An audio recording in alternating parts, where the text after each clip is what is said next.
Hello students and welcome to all of you. Today we will discuss about Friedel-Crafts reaction जिसे short में आप FCR भी कह देते हैं। तो FCR रिएक्शन ये दो प्रकार की होती है, एक Friedel Craft alkylation and second Friedel Craft acylation. और आप याद रखेंगे कि ये रिएक्शन लुईस एसिड की प्रेजेंस में होती है। तो first of all we discuss about FCR alkylation. तो फ्रीडेल-क्राफ्ट एल्काइलेशन, तो सबसे पहले हमें जानना चाहिए कि एल्किल ग्रुप क्या होता है। तो एल्किल ग्रुप को आप R से प्रेजेंट करते हैं। इसे आप कैसे बनाते हैं? जब आप एल्केल में से एक हाइड्रोजन निकालते हैं तो आपको एल्काइल ग्रुप प्राप्त होता है। जैसे आप जानते हैं कि ये मीथेन है, मीथेन से एक हाइड्रोजन निकालने पर मिथाइल ग्रुप प्राप्त होता है। ऐसे ही अगर आप इथेन लेते तो आपको इथाइल ग्रुप प्राप्त होता। अगर आप यहाँ प्रोपेन ले लेते तो आपको प्रोपाइल ग्रुप प्राप्त होता। तो FCR रिएक्शन बेंजीन और हेलोबेंजीन दोनों के साथ कराई जा सकती है। तो सबसे पहले हम इसे बेंजीन के साथ देखते हैं। तो बेंजीन के साथ किसी भी हेलो एल्कीन की क्रिया कराई जाती है लुईस एसिड की प्रेजेंस में। तो आप जानते हैं कि जहाँ कहीं यहाँ पर कोई इस बेंजीन रिंग पर कोई रिएक्ट करेगा, वहाँ से एक हाइड्रोजन निकलेगा। तो यहाँ पर कहीं से भी एक हाइड्रोजन, मान लीजिए इस कार्बन से एक हाइड्रोजन निकलता है, तो वो हाइड्रोजन इस हेलोजन के साथ मिलकर HX मतलब हाइड्रोजन हैलाइड बनाता है और ये R ग्रुप यहीं पर इसके साथ बॉन्ड बना लेता है। तो आपको इस प्रकार ये रिएक्शन दिखाई दे रही है।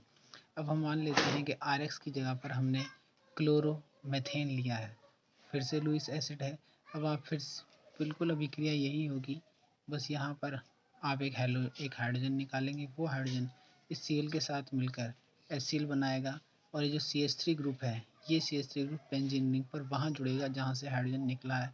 तो आपको ये प्राप्त हुआ है। इसे आप मेथिल बेंजीन या टालुइन भी कहते हैं। इस टालुइन को हम इससे पहले वाले वीडियो में भी देख चुके हैं। अब हम इस बेंजीन की जगह पे हेलोबेंजीन ले लेते हैं। तो आप देख रहे हैं कि ये एक हेलोजन है और जो बेंजीन से जुड़ा हुआ है, तो इसे आप हेलोबेंजीन कहेंगे। इस हेलोजन की जगह पे आप कोई भी हेलोजन ले सकते हैं। फिर से इसकी विक्रिया हेलो एल्केन से हुई है लुईस एसिड की प्रेजेंस में। तो जब यहाँ पर आप हेलोबेंजीन लेंगे तो अब आपको दो प्रकार के प्रोडक्ट प्राप्त होंगे। एक प्रोडक्ट में ये एल्किल समूह ऑर्थो पोजीशन पे जुड़ेगा तथा दूसरे प्रोडक्ट में यही एल्किल समूह पैरा पोजीशन पे जुड़ेगा और उसी प्रकार HCl प्राप्त होगा। अतः जहाँ कहीं से भी ये एल्किल समूह या तो ऑर्थो पर जुड़ेगा या पैरा पर, जहाँ भी ये एल्किल समूह इसके साथ बॉन्ड बनाएगा वहाँ से हाइड्रोजन निकलेगी। वो हाइड्रोजन इस X के साथ मिलकर हाइड्रोजन हैलाइड बनाएगा। सॉरी, आप इसे सही कर लेंगे, ये हाइड्रोजन हैलाइड है, मतलब यहाँ पर आप इसे X कर लेंगे।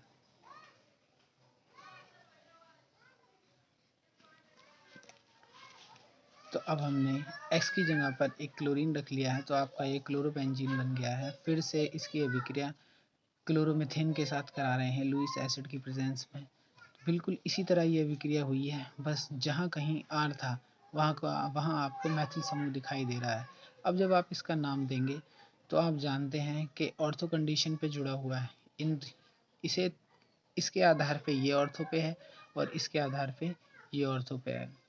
तो आप इस प्रोडक्ट का नाम दे सकते हैं 2-क्लोरो-टालुइन। अगर आप इस क्लोरीन को छुपा लें, अगर हम इस क्लोरीन को छोड़ते हैं तो ये आपका टालुइन बचता है। तो अगर आप नंबरिंग 1 2 इस कार्बन को नंबर 2 नंबर देते हैं तो ये 2 पोजीशन पे है। या फिर हम इसे, अगर आप इस कार्बन को नंबर 1 देते हैं और इसे नंबर 2 देते हैं तो फिर ये मैथिल समूह नंबर 2 पर हो जाएगा, तब हम इसे 2 मैथिल क्लोरोबेंजीन कहेंगे। तो ये आपका ऑर्थो प्रोडक्ट है, ये आपका पैरा प्रोडक्ट है। आप जानते होंगे कि ऑर्थो प्रोडक्ट की मात्रा हमेशा पैरा से कम होती है। अब हम देखते हैं फ्रीडेल-क्राफ्ट एसिलेशन। एसिलेशन में सबसे पहले हमें पता होना चाहिए कि एसाइल समूह क्या यानी एसाइल ग्रुप क्या होता है। तो इस चीज़ को RCO, इसे आप एसिल ग्रुप कहते हैं। ये आपको कहाँ से मिलता है? हम इसे आसानी से एसिटाइल क्लोराइड से ले सकते हैं। इसके अलावा और भी कई चीज़ हैं जहाँ से आप एसिल ग्रुप ले सकते हैं, लेकिन फ़िलहाल हम यहाँ एसिटाइल क्लोराइड ही पढ़ रहे हैं।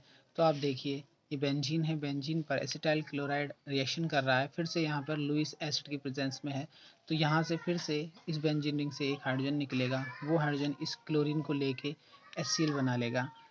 अब ये COR समूह इसके साथ जुड़ जाएगा, यानी ये एसिटिल समूह इसके साथ जुड़ेगा, तो आपको ये प्राप्त होगा। इसे हम कहते हैं एसीटोफिनॉन। अब आप इस R की जगह पे CH3 ले लीजिए, यानी इसका नाम हो जाएगा एथेनॉइल क्लोराइड। बिल्कुल वही अभिक्रिया होगी, बस R की जगह पे आपको CH3 मिल गया है। अब हम यहाँ पे हेलोबेंजीन लेते हैं और इसकी अभिक्रिया एसिटिल क्लोराइड से कराते हैं। फिर से अभिक्रिया AlCl3 की प्रेजेंस में है, तो जब आप हेलोबेंजीन लेंगे तो आपको फिर से यहाँ पे दो तरह के प्रोडक्ट प्राप्त होंगे, एक ऑर्थो प्रोडक्ट और दूसरा पैरा प्रोडक्ट।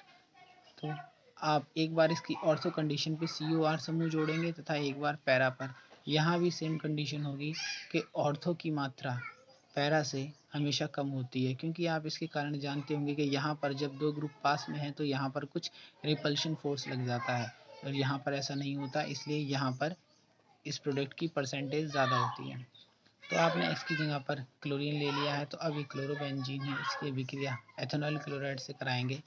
ये जो प्रोडक्ट मिला है बिल्कुल दोनों ही सेम है, बस इसमें अंतर इतना है कि X की जगह पे हमने हेलोजन रख दिया है और R की जगह पे यहाँ CH3 है।